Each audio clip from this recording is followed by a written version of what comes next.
In this video, I want to show you how they launched the space shuttle. This is the orbiter vehicle, the part that looks like an airplane and carries the astronauts and payloads into space. It takes so much fuel to get into space that we need a really big gas tank. That's what the orange external tank is for. It provides the fuel for the 3 space shuttle main engines. Even this isn't enough to launch us into space. We need 2 extra rockets on each side. These are called the solid rocket boosters, or SRBs.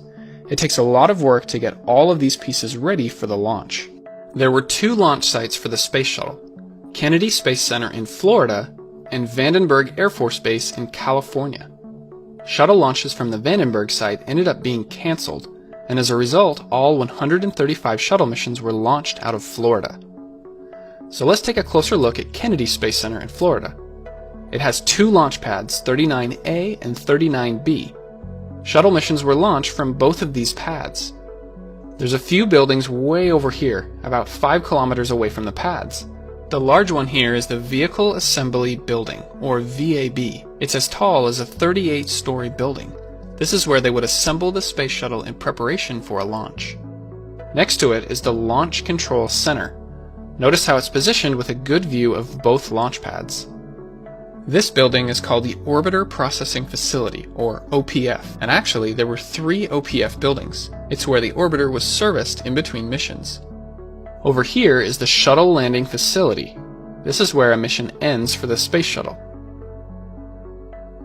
But they didn't always land here. Sometimes, due to weather or other circumstances, the shuttle would land in California at Edwards Air Force Base. When this happened, we need to get the orbiter vehicle all the way back to Florida, and the shuttle can't really take off again and fly like an airplane. It wasn't built for that. So here's what happened. The orbiter vehicle was taken to the Mate-Demate device, or MDD, which would lift up the shuttle and then load it on the back of a special airplane called the Shuttle Carrier Aircraft. It was then flown across the United States to get back to Kennedy Space Center in Florida. It was then taken to one of the OPFs. Once inside, the engineers would literally crawl all over it to fix or replace many of the shuttle components to make sure that it's safe to fly for the next shuttle mission. This process can take several months to complete. This is part of the reason why the space shuttle was so expensive. Meanwhile, work starts over here at the VAB. We start with the solid rocket boosters, which are assembled piece by piece. On the inside is the solid rocket fuel. Once ignition starts at liftoff, it cannot be turned off. Now it's time to lift the external tank into place. Inside there are 2 smaller tanks, one for liquid hydrogen and one for liquid oxygen. These tanks will remain empty until just a few hours before the launch. Now at room temperature, hydrogen and oxygen are both gases which take up an enormous amount of space. But if we put them at extremely cold temperatures, they will turn into liquids and we can put a lot more fuel inside of the tanks. The liquids from each tank will flow through pipes down to where it will connect to the orbiter. This side is for the liquid hydrogen, and this side is for the liquid oxygen. Once the orbiter was ready, it was then transferred from the OPF to the VAB. This was referred to as a rollover. The orbiter was then hooked up to a crane and then carefully lifted up, moved over to the high bay, and then mounted to the side of the external tank. The fuel and electrical connections are attached to the bottom of the orbiter. There is also another attachment point up towards the top. Once this is all ready to go, we need to move it to one of the launch pads, which are more than 5 kilometers away. This is referred to as the rollout. The weight of the entire shuttle stack is supported at the base by 8 hold-down posts, 4 on each of the SRBs. It's then secured in place by the hold-down bolts. At the moment of liftoff, these will detonate to free the shuttle.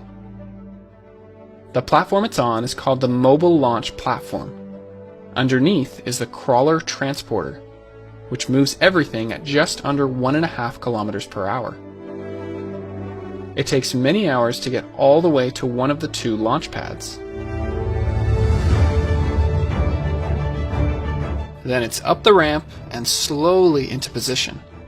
The platform is put down on supports, and the crawler goes back down the ramp.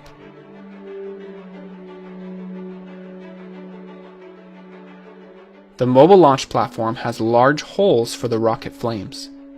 The 3 main engine flames will go through this hole, and the flames from the 2 SRBs will go through these 2 holes. Below the pad is the flame trench. During the liftoff, the flames will be deflected to each side. The structure next to the shuttle stack has 2 main parts: the fixed service structure, which doesn't move, and the rotating service structure, which can pivot around to completely enclose the space shuttle.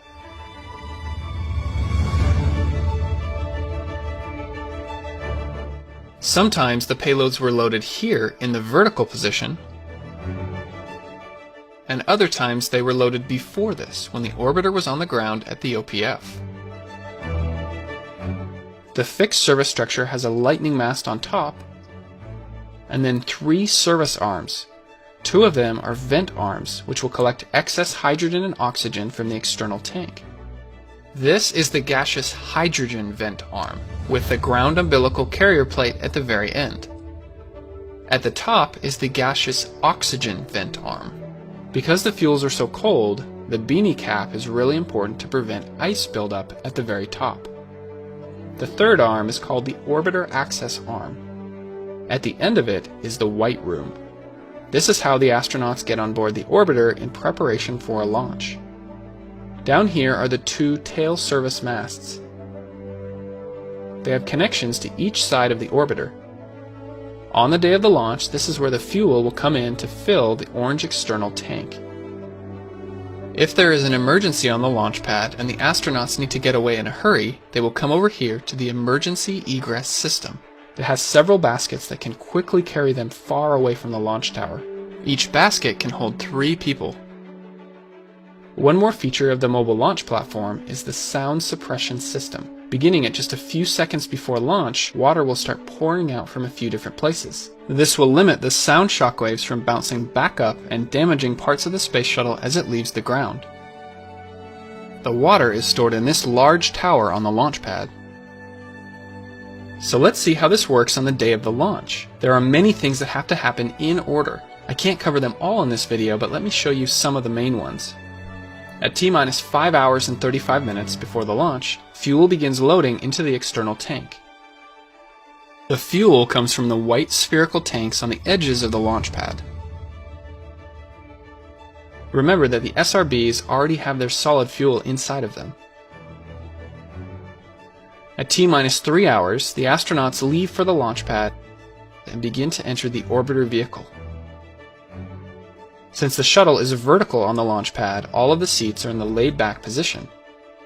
Most missions had 7 astronauts, 3 in the middeck and 4 in the flight deck. There are no windows on the middeck, so some of the astronauts won't be able to enjoy the view on the way up.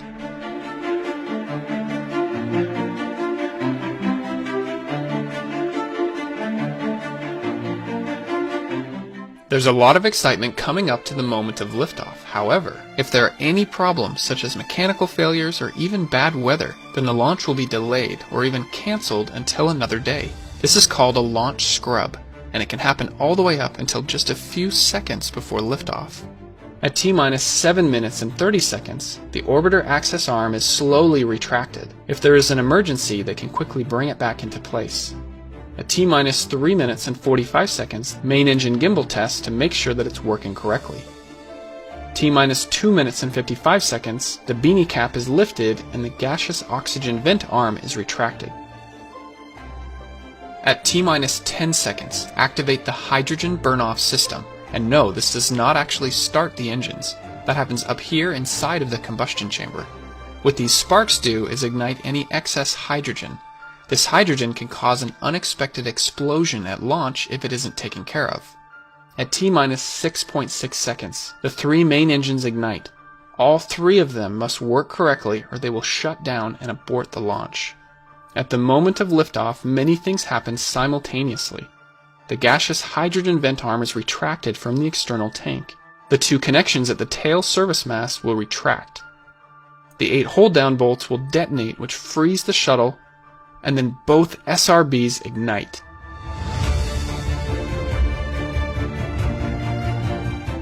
For their journey into space, the shuttle is mostly flown by the autopilot. Of course, the astronauts can still take over if they need to. Shortly after clearing the tower, they do what's called the roll program, to get the shuttle so that it's heads down for most of the ascent into space. This reduces the aerodynamic stress on the wings. It will also allow the astronauts to see the curve of the Earth as they ascend into space. Now, as we keep gaining more and more speed, the air in the atmosphere will create pressure on the front of the spacecraft. Then as we get higher, the air starts to thin out. They use the term max Q to refer to the time when the aerodynamic pressure will be at its highest.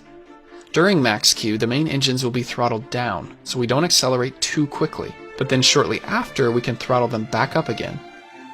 A little more than 2 minutes after liftoff, the two SRBs have done their job. They are detached, and then small rocket motors on the bottom and on the top fire on each booster to ensure that they are separated from the vehicle. The SRBs fall back down to the Earth, where they will parachute in for a soft landing in the ocean. They will be recovered by boat and then refurbished for a future shuttle mission. Now the three main engines are on their own. As we get higher, more and more fuel will be used up from the external tank. This means that the shuttle will keep getting lighter. We have to keep throttling down the engines or we'll accelerate too quickly. The maximum amount of acceleration we want the astronauts to feel is 3 Gs, or 3 times the force of gravity pushing them into their seats. At about 8 minutes and 30 seconds, we have main engine cutoff, or MECO. This must happen before the tanks run dry so that the engines aren't damaged. The external tank is now detached. We're not in orbit yet, so the tank will head back down to Earth and burn up in the atmosphere. The 2 doors on the bottom side of the shuttle will close now that the external tank is gone. If they didn't close, we would have gaps in the heat shield at the end of a mission, which would not be so good. At this point, the orbiter vehicle is on the same path as the external tank. We're not quite going fast enough to stay in orbit around the Earth. Remember that the external tank had the fuel for the 3 space shuttle main engines, so we can't really use these anymore. Instead, we'll use the 2 OMS rocket motors. These each carry their own fuel inside of the pod here. This gives us that last push into orbit around the Earth. Now it's traveling at 28,000 kilometers per hour, many times faster than the speed of a bullet. Now it's time to do some science, release a satellite, or dock to the International Space Station.